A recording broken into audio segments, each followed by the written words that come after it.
Tanyi became rich almost overnight, but every night, something in the dark was calling his name. In a small village in Cameroon, surrounded by thick forest and red soil, lived a young man named Tanyi. He was poor but kind, and everyone in the village knew he worked very hard. Tanyi later married a beautiful and respectful woman named Lela. After their marriage, something surprising happened. His life changed very fast. His farm started producing plenty of food, his animals increased, and money began to come in.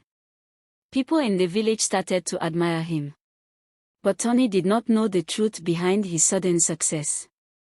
Before Lela got married, her mother, Nchinda, was very worried. She didn't want her daughter to suffer in poverty. So she went deep into the forest to meet a traditional healer. "I want my daughter to have a good life," she said. The healer agreed to help, but warned her, any help from the spirits always has a price. Nchinda accepted, without fully understanding. After that, the ritual was done. Back in the village, Tanyi's life became better and better, but the blessing came with a hidden cost. The ritual had connected his life to a spiritual death through his wife's family, especially her mother. Years passed, and everything seemed fine. Then one day, things started to change. Tanyi began to have strange dreams. He would see himself walking alone in the forest, hearing voices calling him. At night, he could not sleep well. He felt weak, tired, and afraid, even though he didn't know why. Lela became worried and went to tell the elders in the village. They called a diviner to find out what was wrong.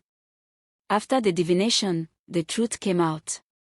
Tanyi's wealth was not free, it was tied to a ritual done by his wife's mother. Without knowing, he had been used as part of a spiritual agreement. Now, the spirits were asking for payment. When Nchinda heard this, she cried deeply. She never meant to harm Tanyi. She only wanted her daughter to be happy. The elders said there was only one solution, a cleansing ritual to break the connection. The whole village gathered. Drums were played, prayers were made, and sacrifices were offered to the ancestors. It was not easy, but finally, the ritual was completed. Tanyi became free. But after that, his wealth reduced.